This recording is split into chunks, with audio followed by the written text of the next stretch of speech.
Hello and welcome to another Red Jacks on podcast with me, Frazer. Me, Charlie. Me, Rick. And me, Sirhan. All right, guys, I'm in San Fran. Look at my background. I got the bridge. I got the water. They can't see you on the audio.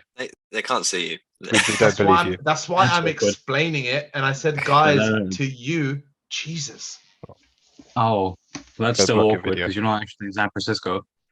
It's true. Like Rikesh isn't in space, Unfortunately. Very Rikesh doesn't true. have a moustache. unfortunately for the world. Right. So this week, this podcast is going to be on my little trip to the Alps, and also the reason why I went there, and the reason why I do these kind of trips, which is to raise money to combat modern slavery. Very Nice. Damn. And there are many ways to do this, and there are many organizations that do it. I do most of my work with Tribe Freedom Foundation. No, I call it work. I'll just try and do things that get people's attention and inspire, I guess. And so first, I just want to start with, how do we define modern slavery? With, I guess, modern being the key word. And these days, it's basically when vulnerable people are taken advantage of. So the most affected peoples would be like refugees fleeing war-torn countries and things like that. Trying to cross the channel into the UK mainly, and being sort of set upon by human traffickers and smugglers and people like that who just seek to take advantage of their vulnerable position by promising them, like a life in the UK, if they make it there in the first place, but then seek to exploit them in many different ways. And it's crazy that it's still a problem in 2023. But you probably heard about the camps in Calais. I think that mainly No. it was I like don't watch the news. in 2015 this came about, and it was a big thing for about a year until they cleared the camp away. But the actual refugees are still there. So the Calais is where you sort of cross the channel from Dover to Calais. So that's where they sort of try to get across, like risking their lives to get there. So that's where they're mostly picked upon, and yeah, it's still a problem in the UK. Really? Yeah, That's kind of crazy. That I is actually mad, had isn't no it? idea that it was still a thing. Sorry, by the way, I think I'm being delayed because my camera and my mic is delayed, so I might talk and it might cut into someone else. So I do apologize, but there's a bit of lag. I don't feel overly surprised because I'm going to use these words, but I don't mean it that way. Obviously, it's something I don't agree with. It's something that shouldn't exist, but it does because it's problematic in the sense of our standard and our morals and our way of living. But at the same time, it's someone else's solution. And if it makes someone else's life easier and richer and more by taking advantage of others, that's a perspective that would never go away, but it's like never surprising to me. It's just become maybe a bit more smarter, a bit more quieter, a bit more underground. But the idea of people taking advantage of others, unfortunately, is not something that wouldn't surprise me that is still around. absolutely. Yeah. There's always going to be people that seek to make profit off of any situation, Yeah. especially one like this. So yeah, like I said, I do most of my events and things with Tribe Freedom Foundation, but We'll probably put a link. I'll put a link, yeah, for sure. Like my Just Giving page is still running for like most of this year. But I'll also link to a couple of other organizations because there's quite a few in the UK and ones that work internationally as well. So there's antislavery.org. They are the first organization to actually campaign against modern slavery in Britain. They founded the first main anti-trafficking law, which led to the UK Modern Slavery Act. And this was in 2015 as well. So it probably was brought on by the wars at that time.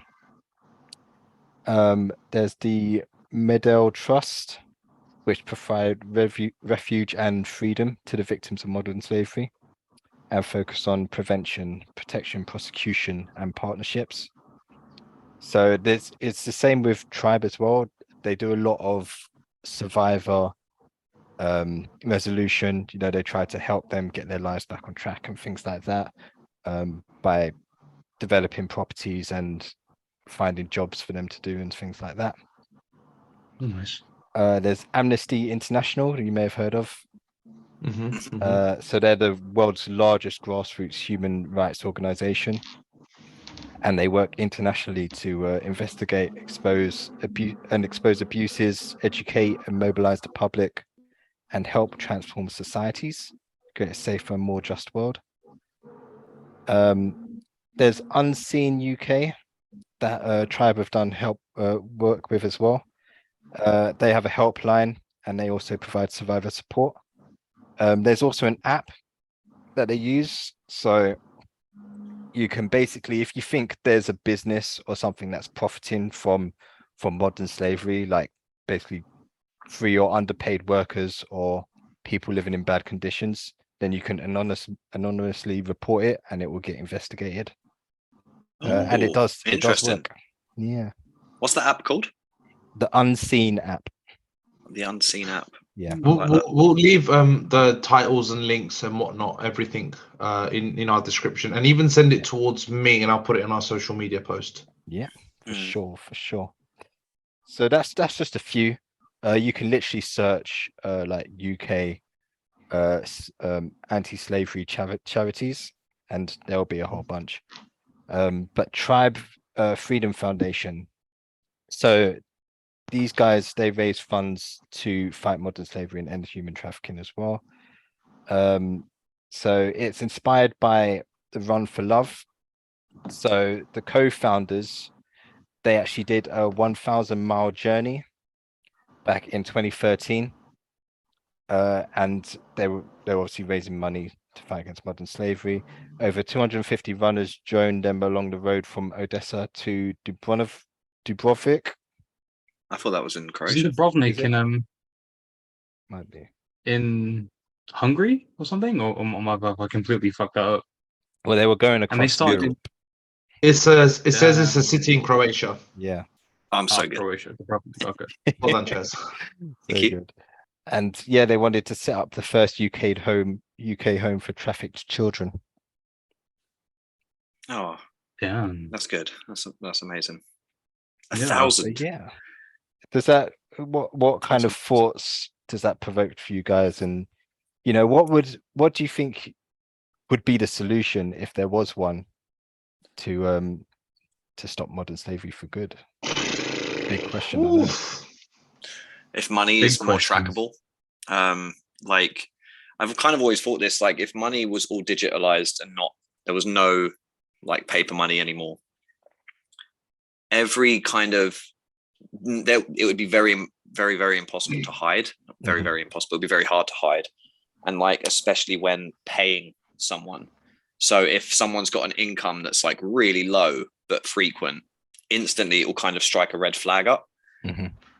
But then the problem is, would they just be forced into doing it for not money rather than, as you said, people who are refugees, people could offer them a house as part of a job.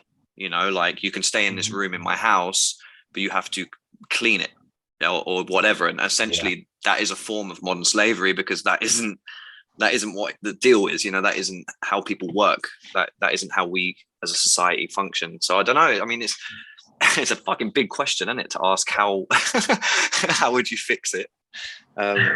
Yeah. Yeah, I mean, I don't have a clue how you would even go about fixing that. I mean, I think there's things that you can do to like raise awareness for it, like the tribe stuff that you do and the runs and the charity events that you do. But trying to completely abolish it and stop it completely from happening. I think I think it's just one of those things that it's just going to take a very long time before it slowly kind of weeds out of society. But then even then, it's down to like individual people, right? Like some people are just greedy and are just bad people in general, man. Like whether we know it or not, whether people seem it that way or not, it's hard to judge a book by its cover, right? You don't really know what's going on through someone's head. So trying to stop the problem would be trying to me would be trying to stop these individuals. But how would you find and track these individuals causing the problem? You know, I think that's another big part of the problem that I don't have an answer to help with the solution. So yeah, man, big questions on this potty so far. Yeah, I kind of see it as even like what you guys have mentioned of like tracking finances or tracking locations or their sort of I don't know, their wheelings and dealings. But I think that comes within the spectrum of these people work outside of the system or on the edge of the system, or they own part of the system, and they have a certain amount of control, power, finance, influence. And even as you guys kind of said, like if someone comes to this country and they've never been exposed to this system in this country and what we kind of perceive as the standard living rate and morals and the quality of life, then that person's gonna be, oh, I've come here, you've given me a house, I'm gonna cook and clean for you, never live my own life, but okay, at least I got a house, at least I got away from what I was trying to get away from. So there's almost a bit of that manipulation as well and sort of disillusionment. And I don't, it hurts me to say, but I don't think we can get rid of this in a certain specific way, because it's a tendency of specific people within our human nature to take advantage of others. I think it may adapt and grow and change, just as it did when we speak about sort of the original sort of slavery. And there's been elements of slavery in loads of cultures and loads of histories, but the sort of the OG slavery that we've referred to in the West, from everything from Africa to the sort of the States and the UK and whatever. But I don't think there is a solution. I think we can have more strength and more tools and more accessibility on the side of people that don't agree with this. And I think that comes with, like you said, of everything from the links to the apps to us becoming more aware of it as best as we can, and trying to observe things and alert things. But I don't think it's beyond my imagination to say, yeah, there's a way to get rid of this within our species, unfortunately. Yeah, you'd think it's something that would kind of evolve out of. And I think we're helping. I think nowadays we're kind of helping to set up the barriers to stop people from being able to exploit people like this. And it must be getting more difficult, but people will still find more ways. And I hope that, with the work that all these charities are doing, maybe we could get to more of a prevention phase and help people like refugees and things like that, and people in those kind of situations that are vulnerable before they're left with no choice, and basically human traffickers can get their way. Let me ask you a question, Frazer. The charities, I mean, I imagine they all do different things anyway, but like, let's just go with the Tribe Foundation that you ran for. Yeah. What do they do with the money? So they do a lot of survivor support, which is, is obviously on the back end of it. They'll develop places for them to live and continued sort of support in getting their lives back on track.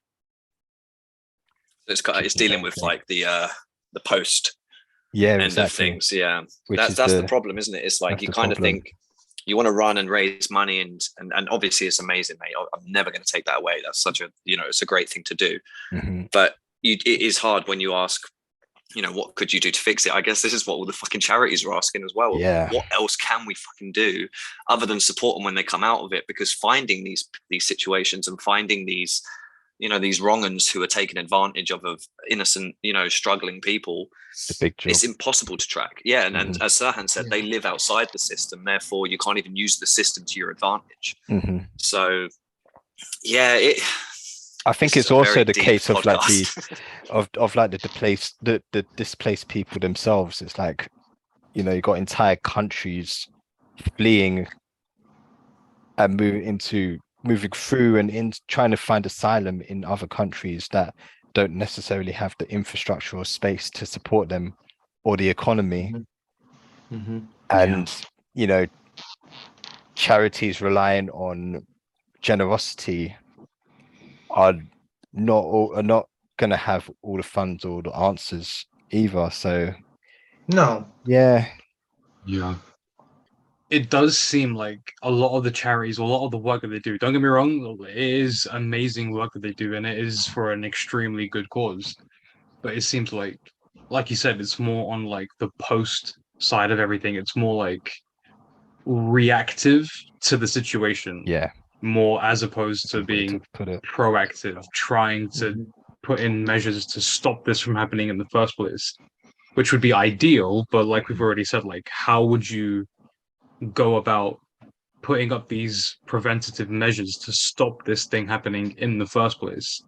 And it's kind of hard to track and pinpoint exactly what it would be that you would need to do, or the actions that you would need to take to stop these people before this becomes a bigger problem, and one person can fuck up the lives of an entire family or like families in general. And it's a difficult place to be in, but I think people just try and do the best that they can and try and spread awareness as much as possible to try and heighten everyone else's awareness of it. And I think the more you're aware of it, then it kind of constantly plays a thing in the back of your mind. And I think that's what it needs to kickstart everything off to eventually get to a point where we can be like, okay, we've stopped modern slavery. But I think that's a very long way away before we can be like, yep, it's gone. Yeah, I like to think that the ideal situation is, basically humanity coming together and unitarily choosing to support each other. And I think it's always working from the back end and trying to unravel it rather than finding the root cause and tackling it there. And it's all political stuff. But you asked about some of the costs and stuff, which I actually do have. If you can see this, oh, that's me. Oh, that's you, yeah.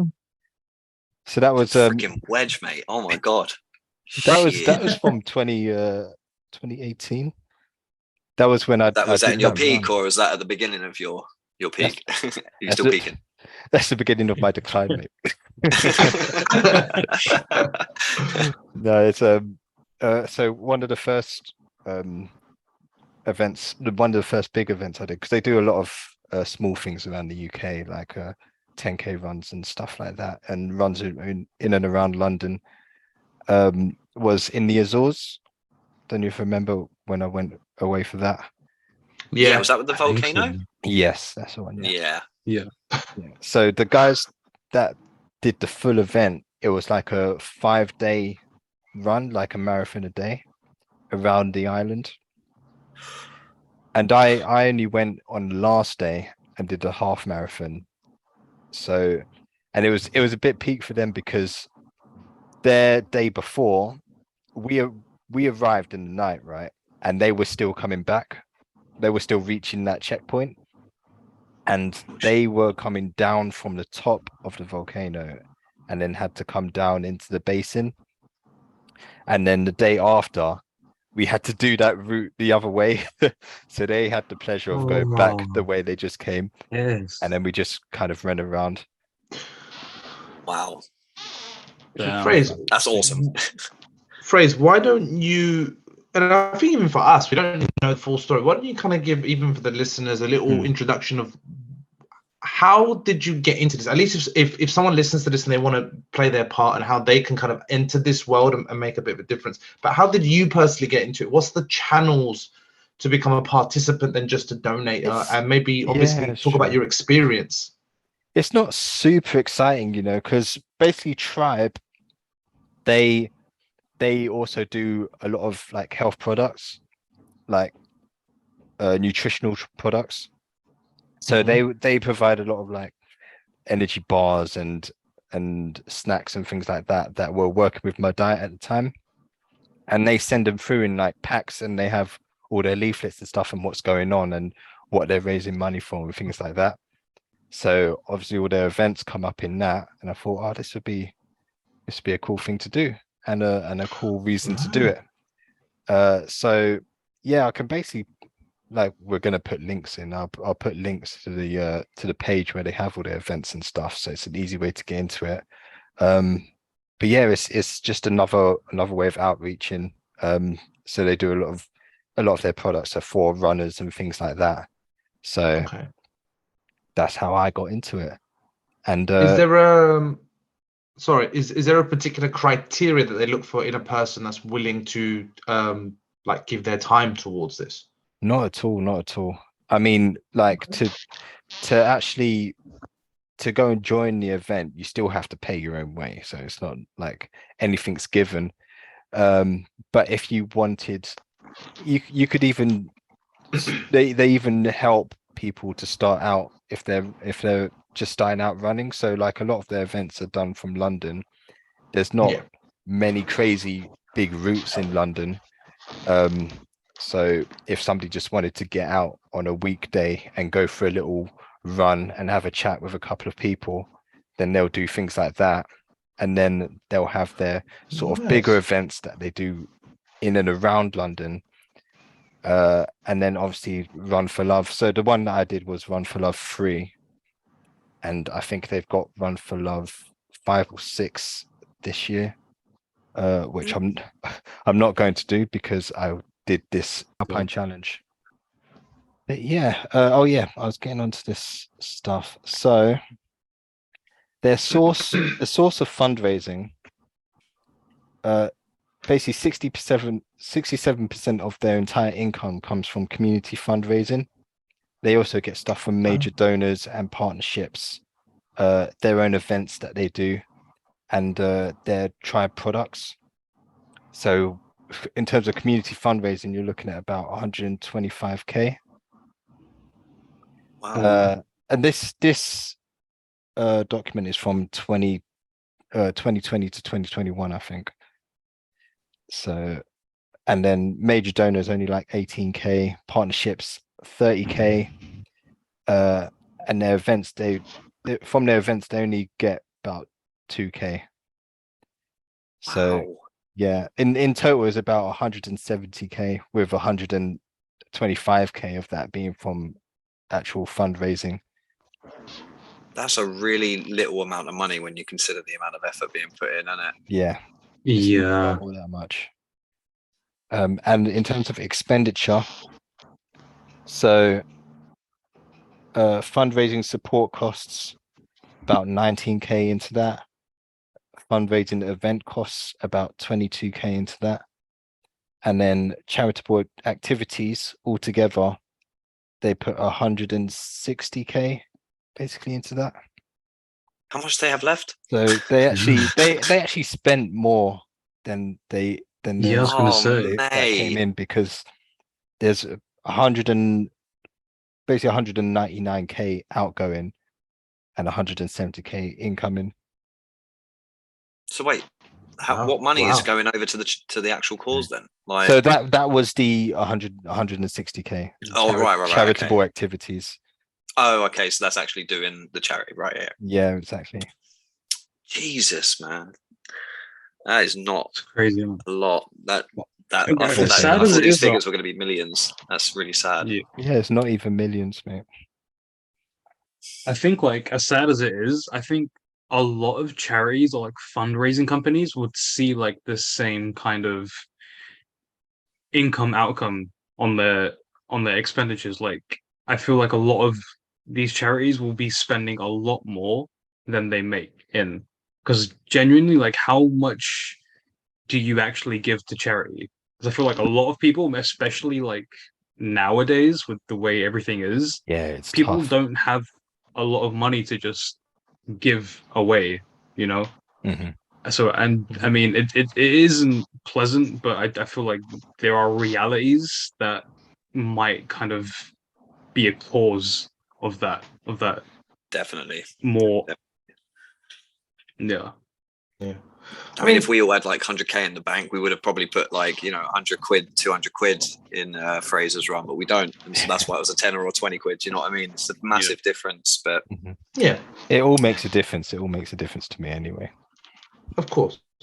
I think it's like I find two areas of charities like that have put me off in the past, and one has been a bit of my own sort of bias in the sense not being against charities, but kind of being a bit pessimistic of like I don't know where this money's going. I don't freaking trust it. Like I've had moments like that where people on the street have stopped me. I'm not one to ignore them, but I've tried to be at least be honest with them, Mm. especially a bit more back in the day. I was a bit more brash. I was like, listen, man, I am skint and I'm selfish, and I need this money for myself right now, sort of thing. Or I don't know where your money's going.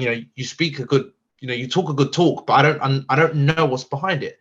I remember having this conversation. I think it was in Westfield, Stratford. It was two girls. I'm talking about, I think, getting people out of poverty in certain countries and whatnot. And I reflect, I was like, I don't really trust it. And then one of the girls, bless her, was like, no, I'm a recipient of this charity. Like I'm in this country now because of this charity. Like you got to understand that it not only works, I'm the result of it. I'm a product of it. Now I am advertising. I'm working for them. I was like, oh damn! Like you kind of challenge that preconception. And I think the other side of charity is that not every charity, but it's the generalistic on TV ones is they're just so, especially in this country, they're so depressing. They're so built more on making you feel guilty than giving you the pleasure of making a difference, in my opinion, of, look what you have versus what these people have. I'm like, okay, I didn't mean to be born here. I didn't mean to have this economic standing or society, but rather than kind of, giving you a positive vibe of like, look what you can do. Mm.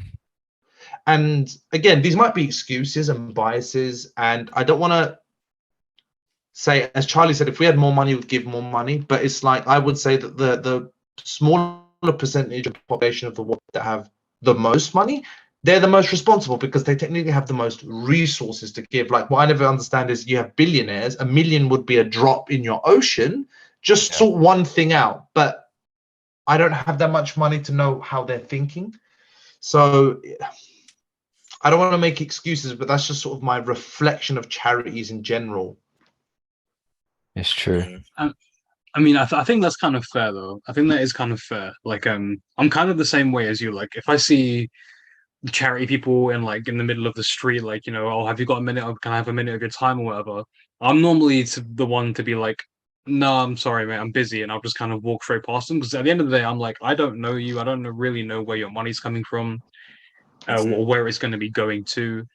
And I think a big part of that was, do you remember the Coney 2012 video that went viral back in the day? Yeah, I remember. Yeah. Dude, that whole thing, I think that was like the first time I'd actually like properly donated to like a charity. And I think it was like the student finance that I had from university at the time. I don't know how much I dropped to them, but then eventually realizing that, oh yeah, by the way, it's a whole fake thing. It's a scam. They've just taken all your money. And I was like, oh, okay, I don't trust charities anymore because they're just taking my money. Yeah. Ever since then, that's kind of put a sour taste in my mouth with charities and stuff. And I'm like, do I really want to give you this 20, 30 quid that I could give, but should I? Because I don't trust it. And I think that one experience kind of leaves a bad taste in your mouth for anything going forward, which is sad, but it's kind of the way it is for me, at least, anyway. Definitely. I mean, I have that similar kind of, mate, I always want to help. If I see a homeless person, if I see a charity, there's this big part of me that wants to go up and just be like, yeah, let's do it. Here's £1,000. But obviously don't have that money. And all I ever think is, if I give this person £30, that £30 to me will go a lot further in making someone happy than what I think that £30 will do going that way, because I don't think it's going to accomplish anything going that way. You know what I mean? I feel like it's probably gonna. I know these people are volunteers, but you have to pay for the t-shirts they're wearing. You have to pay. For, that chair made a really funny sound. You know, and then instantly, I just think my £30 is. There's no point me giving £30 because it's not nothing. It's not going to achieve anything, and that's the problem because we are attached to the very little we have, and not that we're completely broke, but we are. Yeah, you know, we're all trying to save for something. We've all got our own bubbles that we're focused on, and it is very, very hard to pop that bubble and go, no. Here is £50. I've only got 100 to my name. Here's half.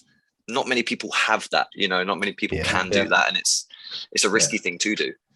For sure. Expendable outcome is difficult. I think that's why I feel more comfortable and confident to be more active now. Like you guys said, like if Frazer's going to do something and I trust Frazer, it's not about even the organization. I'm like, I'm funding your experience.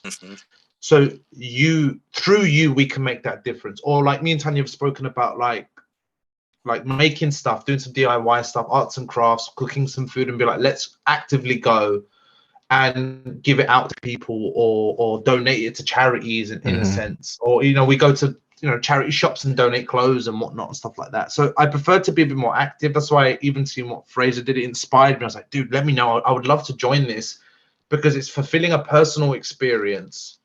The cause is a nice feeling. And if it makes that difference, obviously that's the whole point. So I think I've got to a point of being more active. I'd much rather give my time and energy than just the thought of my money if I can. You know what I mean? Like if I see a homeless person, I've learned to be sometimes more like, hey man, do you want a drink? Do you want some food? I mean, I'll pop into Tesco's. Do you want me to get you something substantial than necessarily just giving that 5 or a 10 and not exactly knowing where it's going to go? Yeah, definitely. Not knowing the end result there. And I think it's tough as well. Like charities, there are some bad charities that will give donating and volunteering a bad rep. And you know, because you do get like the billionaires that own charities, and it's just like, wait, how does that kind of work? And especially when you don't really see the end result for yourself, it's like, well, one, how does my money make any difference, and two, how can I trust it? And it's tough in that regard. It is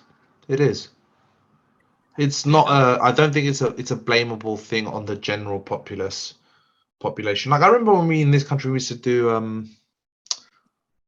what was it, the Red Nose Day one? Oh yeah, Comic relief. We've stopped that now, right? We don't I have think it might still be on every year. I don't actually know. It's probably just I would not assume as big it would be, because it was big when we were kids. I don't know if it's as big, because I don't really watch live TV either, so it would not be, as much. Yeah, it would be on there, and I haven't heard anything from my brother and sister doing anything at school, so I don't know. We used to. That used to be my favorite time at school. I don't care if I was ill. I was going in because they would have tuck shops and activities and games and all of that, man. Yeah, it's amazing. I will say about when we used to have Red Nose Day and that and Comic Relief. I remember one year, and I think it was the year that Harry Potter was like literally just coming out, because it was quite like a lot of the skits were on Harry Potter. And I remember they raised like, I mean, this is just a ballpark figure, but it was like tens of millions, right? So let's just to say they raised like 30 million or something. And then the next year it went on and it was showing what they did with the money from the previous year. And they built one school. And all I thought was, what a fucking waste of time and money if you're just building one school at a time in a country, in such a large amount of poverty. You're building one school at a time. And I thought, with 30 million, how much does it cost to build a school? I mean, it blew my mind. And ever since, I've never looked at Comic Relief the same. I just don't understand. That doesn't fully add up. More wasn't done with it. Yeah. All right. Well, now I think we will cut to a break. And when we come back, I'll talk a bit more about the actual Alpine challenge and how it went down. Hello listeners, Frazer here. Now we've touched on a few sensitive subjects in the first part of this podcast, and I just want to take a quick sidebar with you to impart some thoughts, ideas, and just some positive karma out to you. Modern slavery aside, there are many problems in the world today, and as much as we might like to, there's just no simple solution to any of them that we can action alone. However, I like to think that if there was at least one problem that each of us were passionate about changing and we each made a small effort to increasing awareness or activity, then collectively we move towards a better world. I'm not just talking about throwing money at the issue. Whether you're into fitness, art, gaming, adventure, or anything at all that you enjoy, it can become a platform for change, whether you're raising funds or awareness. I'm certain that no matter what it is you're passionate about, there you will find community, and together we can move towards a better world for us all. Thanks again for listening, and stay tuned for the rest of the podcast. And we're back.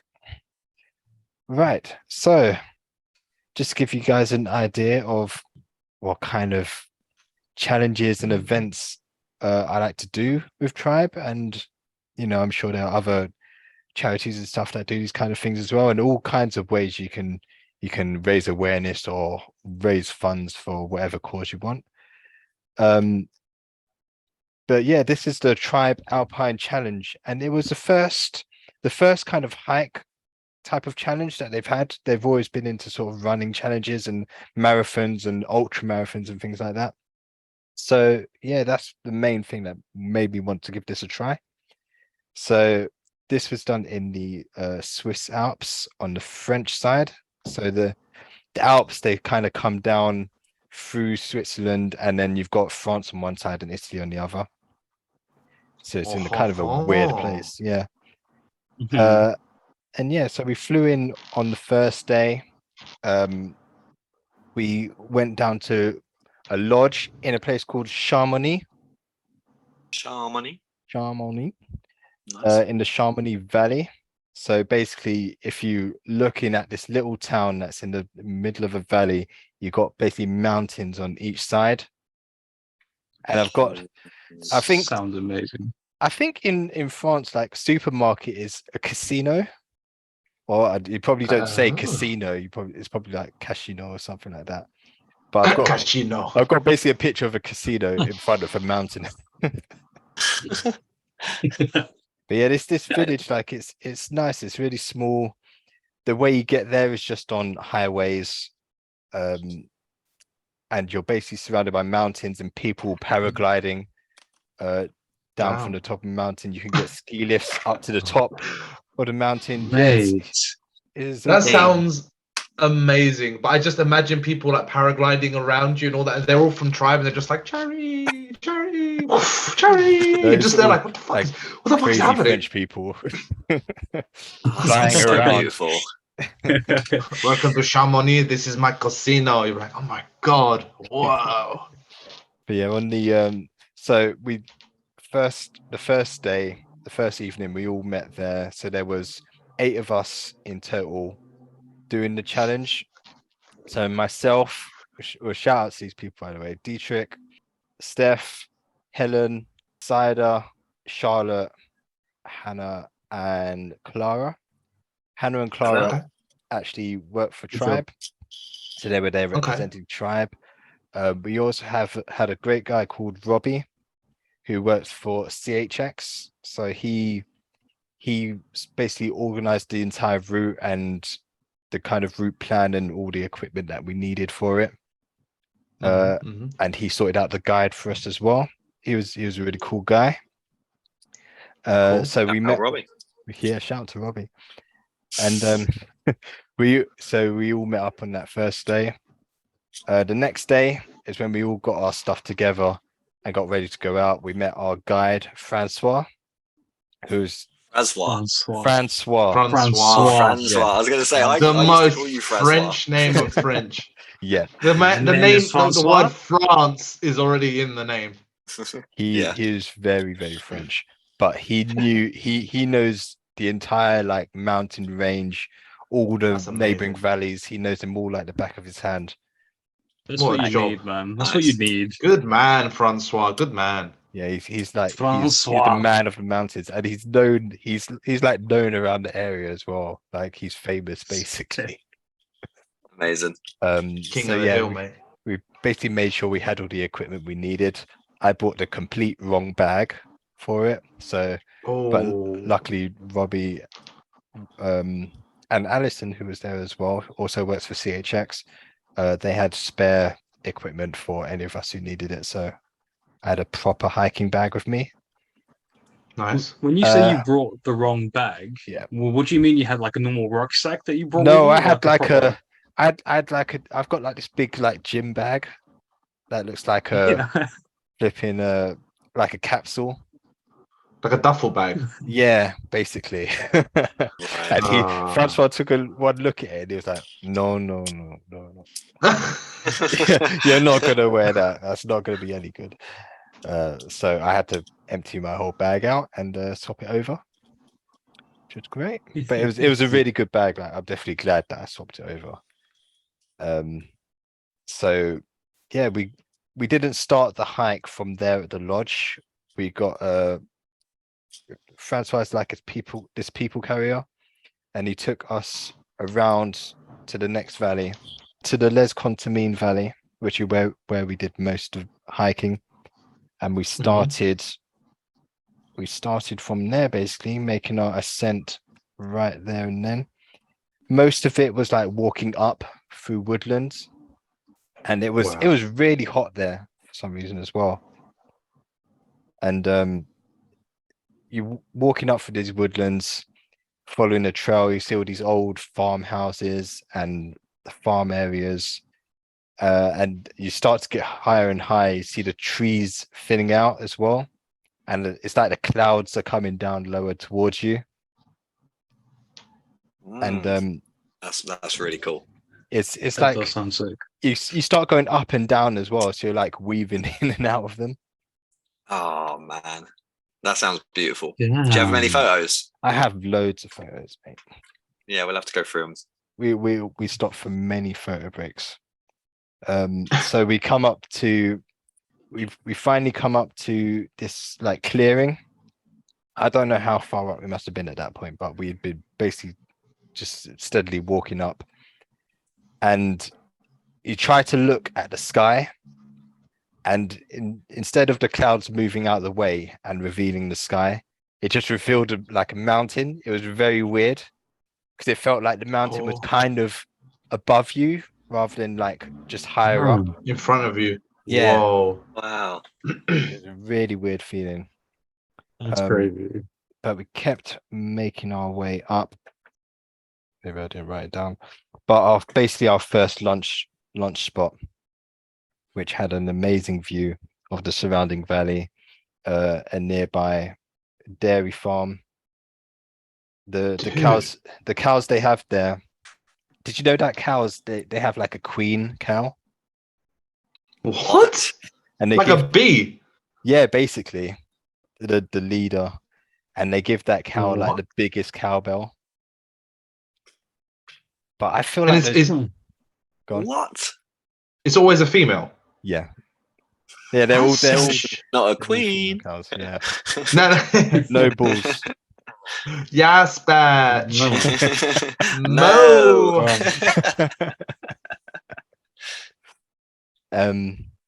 Yeah, and like the bells are always going off. I feel like they must go crazy just standing around in like this small area of a field.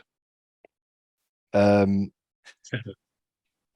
the rest of it got much more difficult from there. Like It sounds like it. I feel like Fucking mountain, man. I feel like we didn't even make it that far up to get to that point. But then from there, it was just like really steep, and it started raining as well. Oh no. It's not too bad, but yeah, it started getting cold And slippery, I bet as well. slippery as well. Yeah, Yeah. muddy and That, slippery. imagine toppling down a mountain. And there was even this part where there was like quite a fast stream coming down as well, like this rocky stream, and there's just this thin plank of wood to cross, and we just looked at it like, okay, so we're actually going to cross that. and Francois's gone like Francois just crosses it. No, he helped us across at points. So did Robbie, and yeah, we just about made it past that, and it didn't stop raining from there. We just had to keep going up. We could see the refuge that we were going to, and it just didn't look like it was getting closer. It looked like it was still about a day away.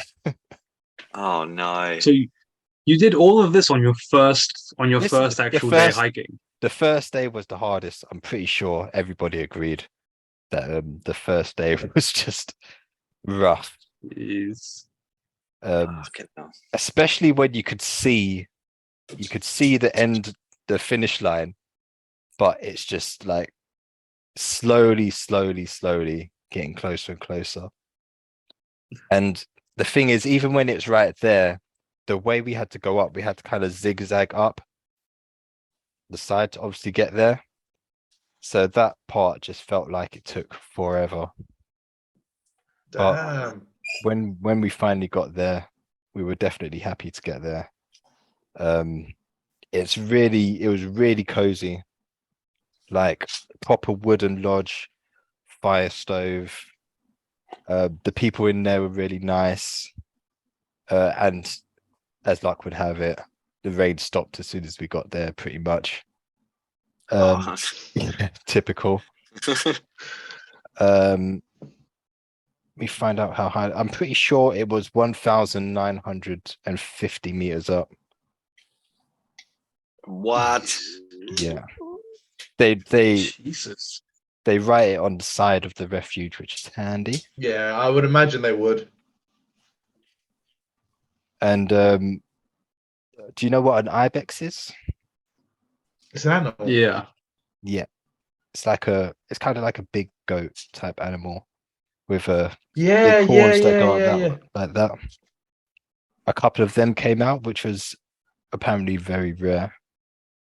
Did you So get we a got picture? to see this. I got Chupacabra. the pictures. Yeah, I could show you one. Oh, there's one. Shut. Hold on. Hey! Oh, yeah. Oh yeah, it's I've like a seen llama them. goat. This is the It's a picture you llama. sent I in the like that. group It's a chat, llama isn't it? goat. Oh yes, he was like, "Watch out for Rikesh. That'll keep you going." Did keep you going. Yeah. I thought it was him. But yeah, that was day one. So like Da, da, da, da. roughly how long was you walking on day one? Like how Ooh. long and how many miles I did you travel? I think it was about 7 hours of walking, Ooh. of trekking. That's crazy, man. About 13k, 13.5k. 13.5K on your first day. Yeah, Jesus Christ. Props to you guys, man. That is like 13K sounds like one thing, but when you take into account you're like however high up a mountain and then you're like literally climbing a mountain at the same time. Yeah, that's painful, man. That's painful. you definitely need the right shoes Jesus. for it. Yeah. And you had like the walking sticks as well, right? To like help you Yeah, along. those are a game changer. Those are a real game Dude. changer. Yeah. If you do anything like that, definitely recommend those sticks. So yeah, that was day one. The refuge was really cozy as well, actually. But the thing is, like, you need like a sleeping bag liner or something like that, because they don't bother like changing the sheets or anything like that.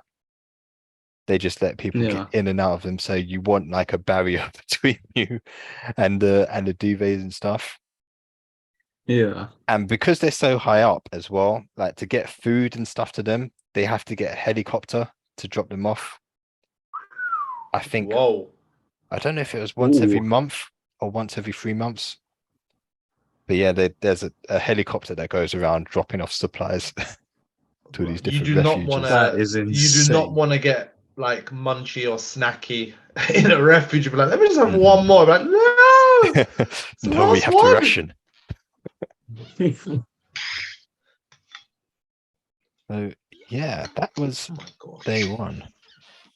So day two, we left out about. I think we tried to leave at 8. I think we left closer to 8:45. And then we started walking down into the valley, Nice. so that we could then come back up.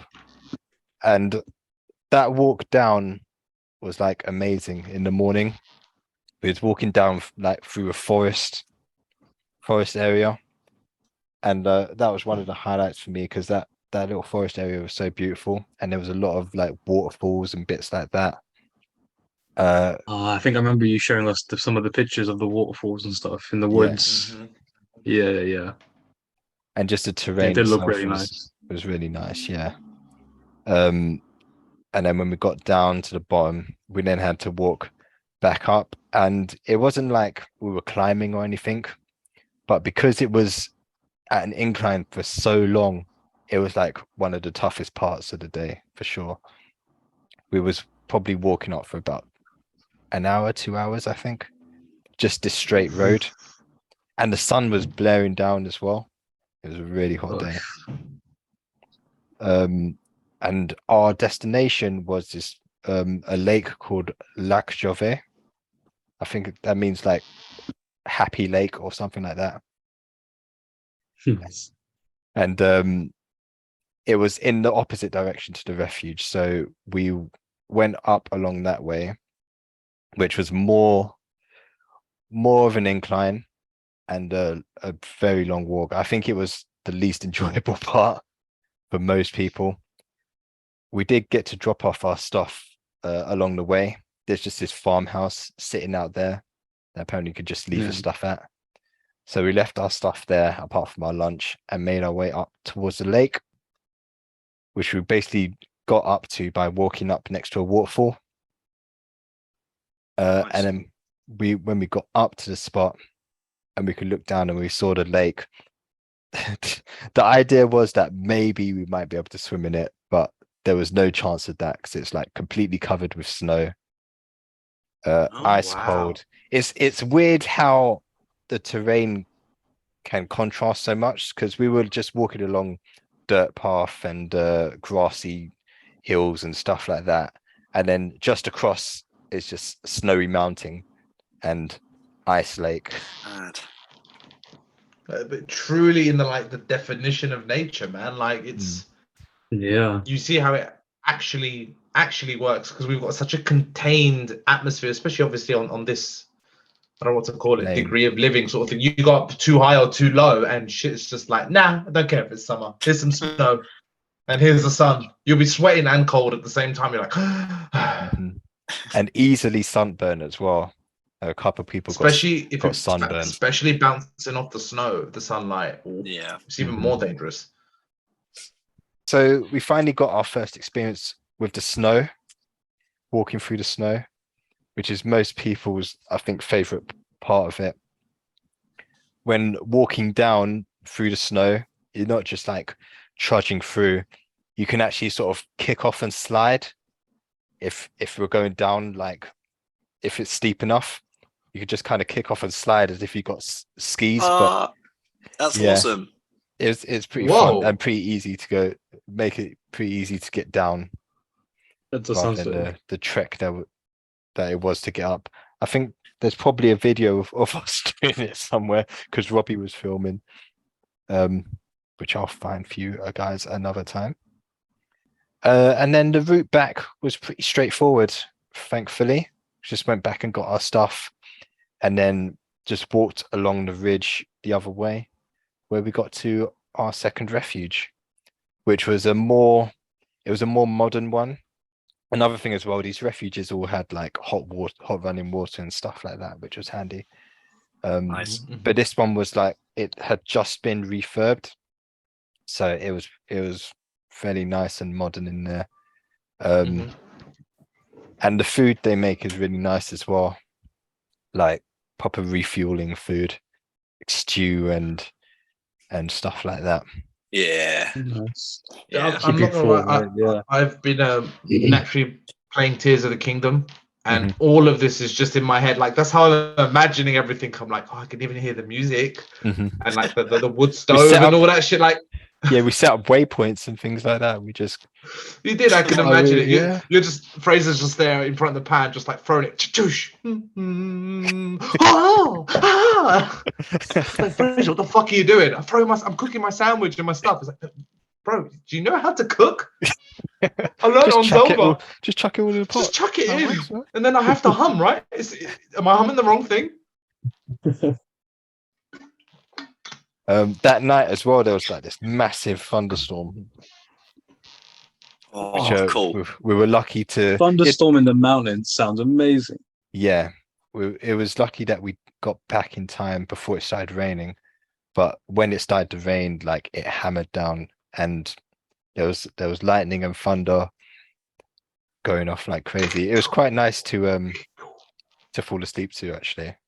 Oh, bet. best feeling to fall asleep to, man. Especially when you're warm and cozy. When you have the complete opposite feeling, you feel more grateful for it. You're like, oh, I'm so happy I'm not outside. You've literally gone through Absolutely. like every kind of weather as well. Like you started off Yeah, on day in one 2 with a nice days. hot walk, which then Mhm. turned into a rainy mess. Then you got snow, and then you get a fucking thunderstorm. What's next? It was Hurricane, hailing as volcano well, I eruption. think. It was hailing during that storm as well. You got hail too. Damn. What else is left? It goes wild. Just up in the missing a mountains. tornado. Trifecta. Oh, and just to put in perspective as well, when we went up to the lake, we went up to 2,468 meters. So that was about nearly 500 meters up from where we started that day. And then when we went back to the refuge, we went down to 1,900 meters. So Wow. yeah, that was a bit of a trek. Damn. God damn, son. Then the next day was probably our favorite day, as well as our least favorite day, because it was the last day. But Yeah, I can imagine. A bit bittersweet. yeah, definitely towards the end it was like that. But behind the refuge, the mountains go up, like the snowy mountains go up.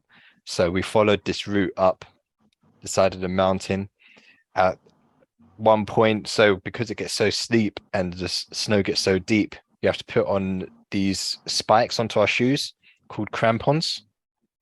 Oh, cool. Ooh. Kind of weird name. And yeah, you just kind of pull them around your shoe and they just stay attached to your shoe. Frazer, I know. I've played Tears of the Kingdom. I have the snow boots. Okay, You have crampons. This is in Tears of the Kingdom. This is the only frame of reference I have. I've seen them. Okay, I've played it in a game.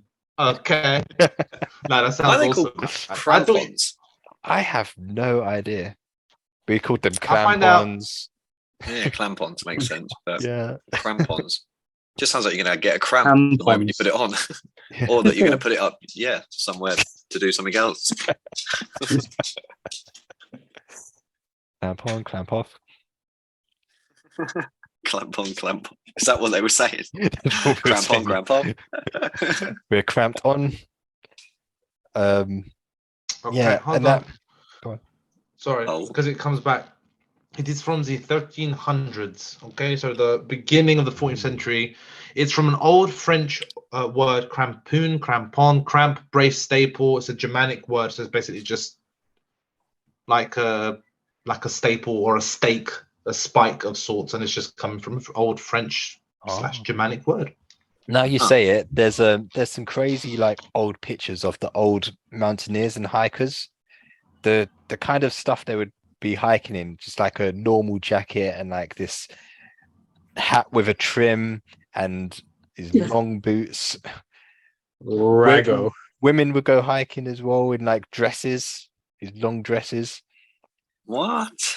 And there's No, literally a picture of like these people crossing a crevasse, and it's just they've just got like this rope ladder or like this wooden ladder that they've put across, and one person on one side, one person on the other, and then they're just crawling across that. What? That is kind of cool, You- though. You must admit. Jesus. That's some uncharted bullshit. Yeah, Yeah, real absolutely. uncharted territory, man. in their like casual attire. Crazy. Wow. That's so fucking cool though. It's a story to tell, isn't it? Mm. If you survive. Oh yeah. Well, I'll be honest with you. When you started off your story, there was 8 of us on the first day. I really thought you were going to be like, and there was 4 of us on the last day. I was waiting for like this to be some sort of Frazer had death to I eat was a guy the before he only came trip or online. something. We had to choose who to sacrifice when we got to the top. That's why you went to the volcano on the to first please time. You're the like, gods, that's what it was. once He had a to go year, all he the way needs up to there. go and appease his god, but in different Appease locations. Zeus. Absolutely. Right. Woo! Day 3. Day 3. Who died? Oh, Who was wow. sacrificed? Let's It's get to So it. yeah. So what we were climbing up was called Col de la Fenetre. And once we started getting to the top of this col, as they call it, it really started getting really steep. And like I've never been a fan of heights, but I actually didn't feel that bad for some reason. And yeah, when we finally made it to the top, the sea, of course, you can probably imagine the view was amazing. We were probably climbing that for an hour to 2 hours or something like that. And then we had the fun of going down the other side in the snow. Oh, That's awesome. awesome. Did you get to ski down it or snowboard down it? After we took the crampons off, we got to do a bit of Could you imagine the one guy that forgot? Let's go! Poof! just Ow! rolling. But did you ski or did you snowboard? No, we just hiked. We didn't have that kind of equipment with us. Oh, I was gonna say. Oh, okay. So you just kind of Frazer had slid like down. a duffel bag, Sliding, man. Where's yeah. he gonna put the? There was Is a that lot. like snowboarding down how? There was a lot of falling Yeah. over actually. Like if you slip, you have to like quickly go on your side and try and dig in. Otherwise, you probably would just keep going, Just keep sliding Wow. down, which would probably be kind of fun, That's but defeats the point. So yeah, when we Francois. went down into this valley, which is called the Beaufontaine Valley, like it's just this beautiful valley that looks like it spans on for ages, like forever. Hmm. And we made our way around that and then back up the other side. It was quite a nice sort of I guess like a breather from the kind of like extreme hiking we just did until we started going back up. But it was just nice valley hills, grassy valley hills up and over to the top to the other side. And like the strange thing is, in the winter, everything looks completely different. Like obviously completely covered with snow, and it's all like ski runs and things like that. So there'll be people out there skiing. But at the time, it's just a hiking trail. Hmm. That's crazy, man. And then so we just started making our way down from there. And I think that's when it started becoming a bit of a downer, because there was no more climbing, no more going up, and it started to rain as well, which was Oh, no. difficult. But yeah, it was still beautiful making the way down through the Alpine valleys and the Alpine forests. When we started going down this main road, this main track, there were some loggers as well, like chopping down these massive long trees and pulling them back down the road. It felt like a level from like Crash Bandicoot or something, when something's chasing you. Like they didn't give a damn. Like there were some people hiking up the other way, and the guy would just kept going, like he wasn't going to stop. They had to like jump over into the bush. Oh, They were- shit. They were Americans as What? well, actually. Oh, They were fucking not hell. happy. Of course. Of course. But I imagine the guy driving the thing was probably not happy with tourists being around all the time. Yeah, but if it's Yeah. a hiking trail, it's like, Mm. what do you Right. Yeah. expect? Yeah, that's the thing. So yeah, we were heading down towards what's called Notre Dame de la Gorge, Mhm. which is what I think translates to Beautiful Lady of the Gorge or something like that. But there's just Oh, like this small like church type building that's at the bottom, and that marked the end of our journey. Damn, son. Wow, what an We got picked up adventure. from there. Yeah. So from the top of the coal down to the bottom, that Yeah. was 2,245 meters Fucking going hell. down from there. And that was So three 2 days days. and 3 days? 3 days of 3 hiking. days and an average of 8 to 9 hours per day. Yeah. No, seven was- to 8 hours, I'd say. 7 to 8 hours. Okay, so that is kind of, and obviously completely random, different, changing terrain and inclines and declines on top of that. Yeah, for sure. I mean, I'm sure Francois knew it like step for step, but yeah, it was just complete random what we was going to see. You know, especially when you're going into like a woodland part, and then you come out again and the trees part, and then you're just in a completely different part of the valley. It's crazy. Oh man, it's like going through a portal. Yeah. Was it so was your provisions and how long you had Francois for? Was it like, okay, we've only got you for 3 days, so if we only make it this far in 3 days, we have to turn back? Or was it like, it doesn't matter if it takes us 3 days or 5 days, we need to get from point A to point B? Like, was it more distance or time? question. Or I think it was all planned out in terms of like it wasn't a super difficult route. For people who are like just getting into hiking and things like that, I don't think it was that crazy. Like if it took 9-10 hours to get to the next refuge, it was more like make it in time for dinner, I think, kind of thing. So we'd want to set off about 8ish and we'd get there for about 4-5ish. Dinner is always at 6, I believe. what was the sunrise and sunset time for you guys? I think it was probably about the same as it kind of has been over here this summer.